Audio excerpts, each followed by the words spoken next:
Welcome to Topology Lesson 2.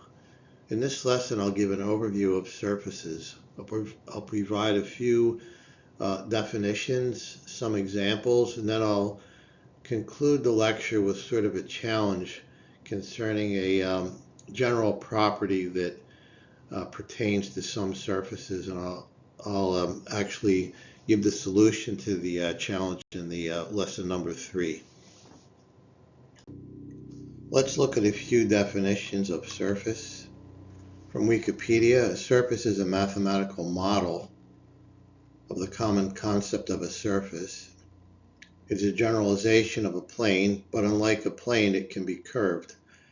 This is analogous to a curve generalizing a straight line. So it's kind of what we think of as when we see the word surface. The key point here is that it's an abstraction, and from the second definition I have here, there's another aspect that I want to emphasize. The surface is a two-dimensional manifold.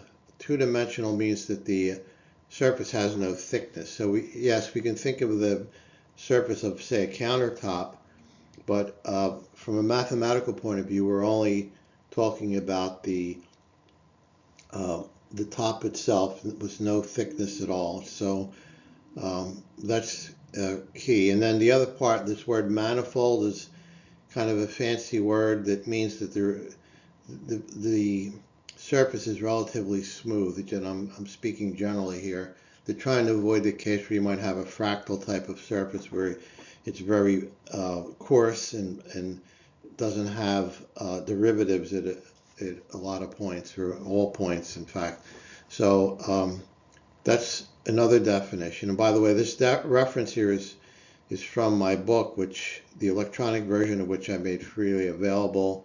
The reference to that is in the very first video for this series. And we have yet another definition here. Some surfaces arise as the boundaries of three-dimensional solid figures. For example, the surface of a sphere or the surface of a polyhedron, where a polyhedron is a three-dimensional shape with flat polygonal faces, straight edges, and sharp corners or vertices. The 5 platonic solids are examples of polyhedra. We'll talk about that on the next slide. The platonic solids are the only regular polyhedra, and meaning that all the faces are regular polygons. Regular polygons have all the angles and all the sides are the same, congruent, and it has the same number of faces meeting at each vertex. So let's look at that a little bit more detail on the next slide. On this slide, we have the 5 regular polyhedra, and as I noted, there's only 5. The conditions are that you have to have the same type of face and everywhere in the figure. So for example, the first one here, the tetrahedron, has 1, 2, 3, 4 equilateral triangles as faces. And the other condition was that at each vertex, you have the same number of faces meeting. So for the tetrahedron, we have 3 faces meeting at each of the 4 vertices. Let's look at the cube. That's made of squares. So of course a square is a regular polygon, and there's the same number of squares meeting at each vertex, which is 3. This is a total of 8 vertices, 6 faces, and edges are 12 edges, 4 in the front, 4 kind of pointing backwards, and then another 4 in the back. Can look at maybe one more. Let's look at the dodecahedron. So that's made up of pentagons, regular 5-sided polygons, and at each vertex 3 of the pentagons meet. At the icosahedron, again, this is made of equilateral triangles, and at each vertex you have 1, 2, 3, 4, 5 faces meeting at each vertex. Okay, so there are the only 5 solids and associated surfaces that are made up of regular polygons, with the condition that at each vertice you have the same number of polygons meeting. There's other shapes that'll make use of pentagons and triangles together, but they're not considered the platonic because they have a mixture of different polygons that make them up. Now, they're valid to analyze, but it's just they don't fit into this very strict category here. We have another example of a surface on this slide here. It's shown on the right. I used the graphing tool to graph this using this equation here. Z equals x squared over 4 plus y squared over 7. And x and y can be any number, positive or negative, that you want. Of course, when you square it, you get a positive number. So this is only showing part of the surface. It goes off to infinity, and as you go up with higher values of x and y. So not everything is a polygon, or polyhedra, I should say. We have other types of surfaces.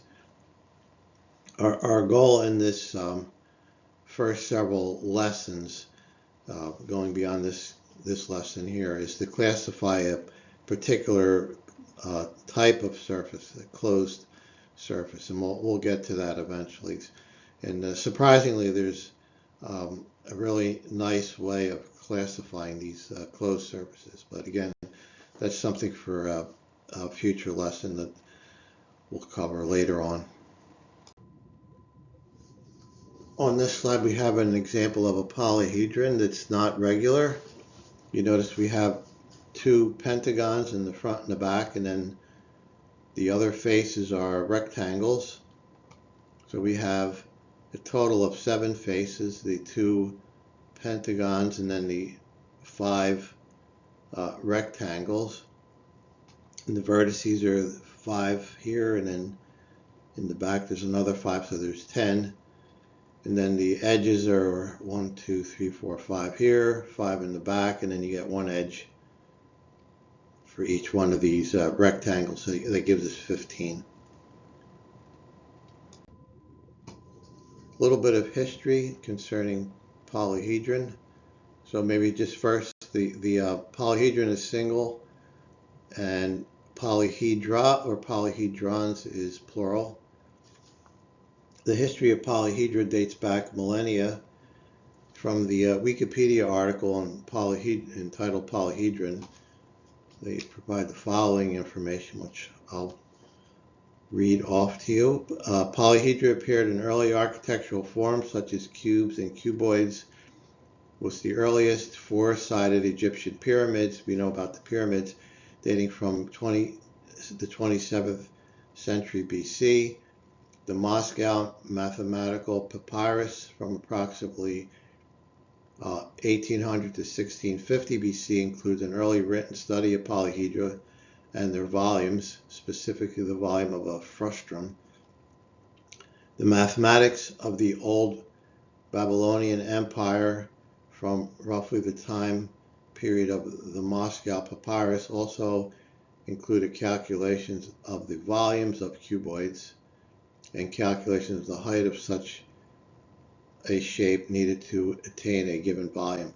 So a frustrum, you might want to look it up, but a frustrum is a pyramid with the top chopped off.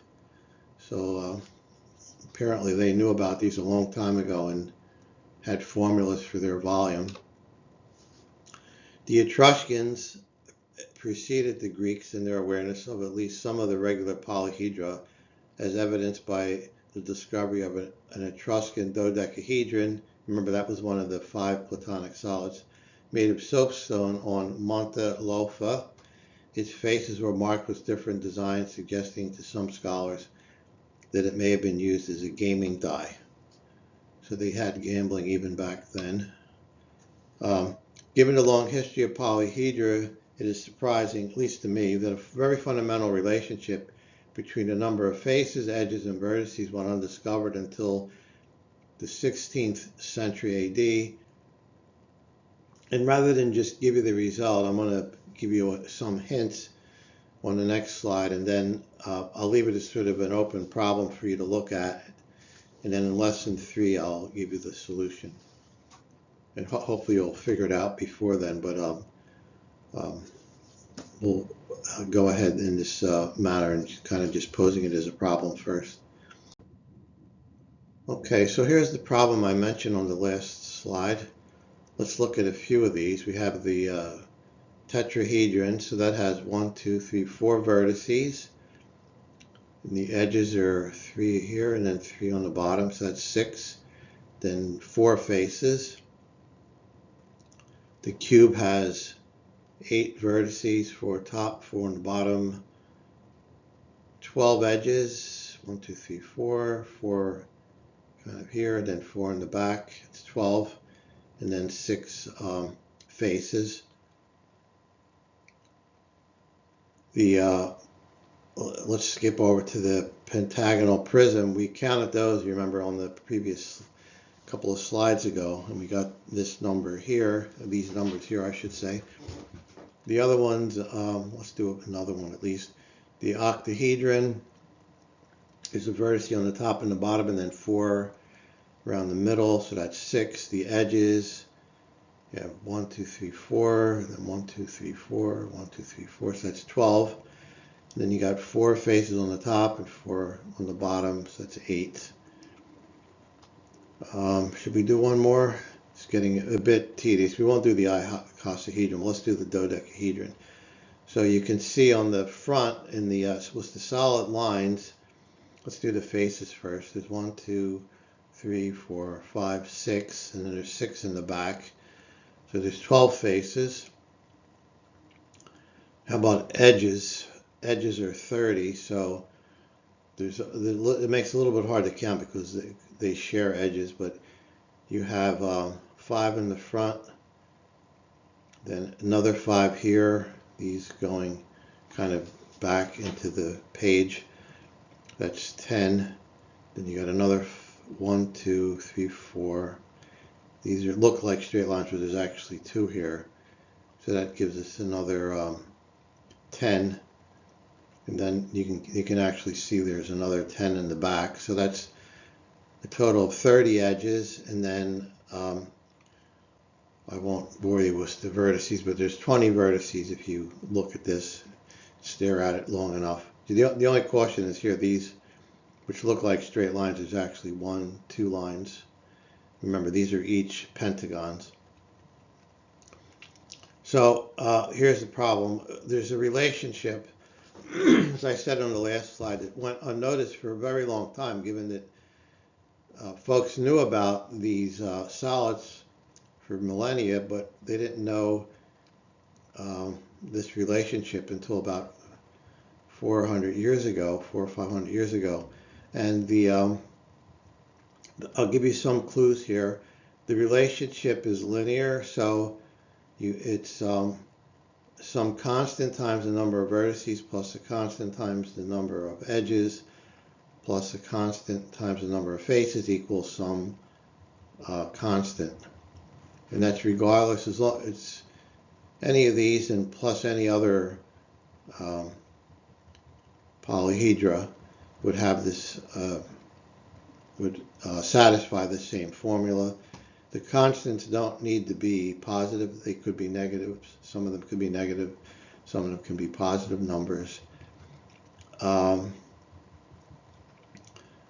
I'll give you one more hint. They're integers. These A, B, C, and D are integers. So play around with it and see if you can figure out what the A, B, C, and D are based on our limited sample here of different polyhedra. And I'll give you the answer if you haven't figured it out in the next slide.